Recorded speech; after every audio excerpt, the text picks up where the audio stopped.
Hi, my name's Gary, and this is Mischief. Mischief is a 1964 Pearson Vanguard that I purchased at auction for $400 because it was headed to the scrapyard. My mission is to refit this boat, bring her back to her former glory, and make her look as new as possible, get her back on the water and sailing for many, many years to come.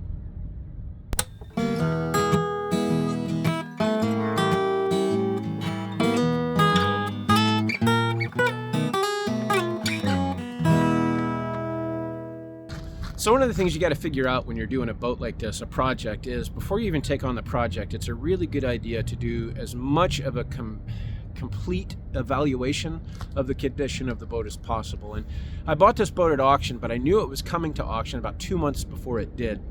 And I got permission to check the boat out. So I thoroughly went over the boat. When I said in the last video I did a self-survey, what that basically means is took a moisture meter to the deck and the hull.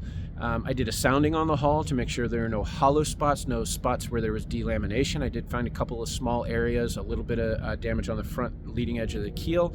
Evaluated the rudder, evaluated the softness of the deck, how much was I going to have to replace. Tried to evaluate the engine as much as I could, looked through all of the electrical components, the plumbing, tried to get a look at the stringers, the deck step beam, all of it, as much as I possibly could.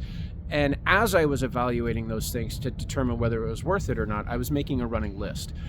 So then I just keep adding to that list as I get more and more into it, and that list is going to get huge. Right now, I think I have about 85 lines of an Excel spreadsheet of things that need to be touched, things that need to be done. So they'll get a check or a minus. If it's a check, it means it's good. If it's a minus, it means it needs work. And then I'll have columns and lines to track the work that needs to be done, when it gets done, how much I spent on it, how much time I put into it, and that's kind of how I'll do the cost tracking. But it's really, really important to have a solid plan because, it's like the old adage, how do you eat a whale? One bite at a time. You also have to know where to start. What's the first bite you got to take? And that's really what I'm trying to do with this boat, is determine what's the first items that need to be done and itemize them, prioritize them, and then work through those and go through that list pretty religiously. And you can get some quick hitters off the list sometimes, to get some progress, but really there are certain things that are going to dictate it, like how quickly do you need to move the boat? I need to get this thing seaworthy within a couple of months. So engine, hull, through hulls, steering is all going to be really on the front end of it, and then we'll work from there. So anyways, that's kind of the process, and what I want to do is talk a little bit more about all the different components of the boat, kind of at a macro level, not get too far into the weeds, but just to give you an idea of all the things that you should be considering, all the things that I'm considering on this boat, and kind of what to take into any project that you're doing. So, let me show you my spreadsheet. Ooh, that's going to be fun.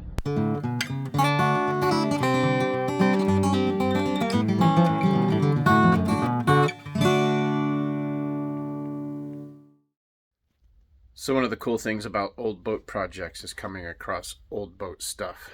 This is an old bronze boat hook that has been broken off, but we're going to polish this thing up and bring it back because I'm definitely going to use this on the boat. I don't know how old it is. It's not stamped anywhere, but yeah. So let's polish it up.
So it wasn't the cleanest forge when it was made, but cleaned it up pretty good. Nice and shiny. Now I just gotta find a piece of teak or mahogany dowel that I can put on this, and then we're all set. It's cool to get something done. All right, back to the lists. So as I'm putting together this more complete list of things to do on the boat, it's big. There's quite a bit to do. But when you do this, you then have to get a little bit further into the weeds and find the true condition of everything. Everything to this point's been relatively superficial. And again, I've kept a running list of things that I've found as I've gone, but now it's time to really dive in and figure out what else is going on. And it doesn't make for a sexy video, but I'm telling you, knowing everything that you have and having the least amount of surprises as possible is really, really important. So it takes quite a bit of time to go through and make this list, figure out where we're at and what we need. And that's the process, part of the process I'm at right now. Some of the stuff jumps out at you. Woodwork, obviously, that was pretty easy to see, but then you start getting into electrical and plumbing. And honestly, electrical is in pretty good shape.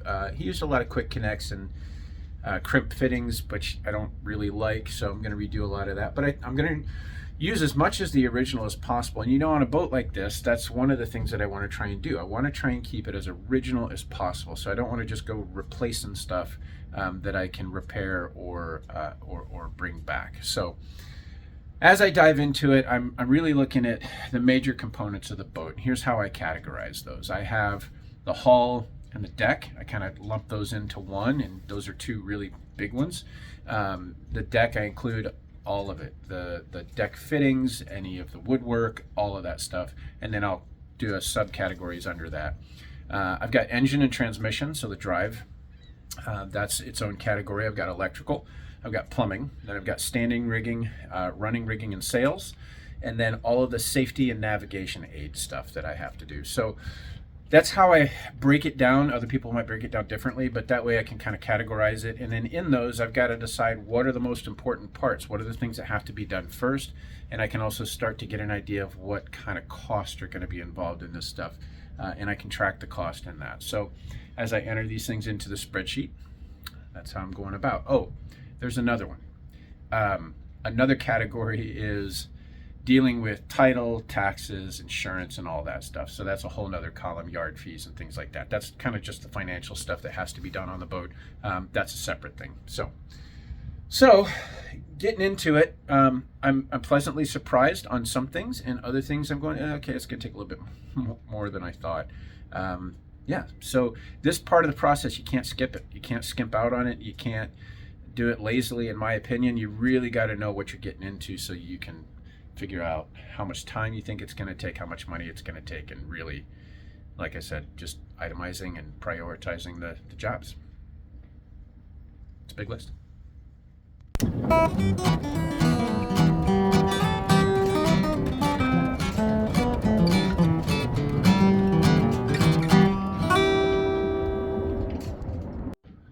Even though this isn't really a sexy part of the project, going through this process of it is really pretty critical, because if you cut corners on this, it's going to cost you in the end. It's going to delay your timeline. There's going to be things that you have to do that you didn't know, and everything has to be done in its correct order.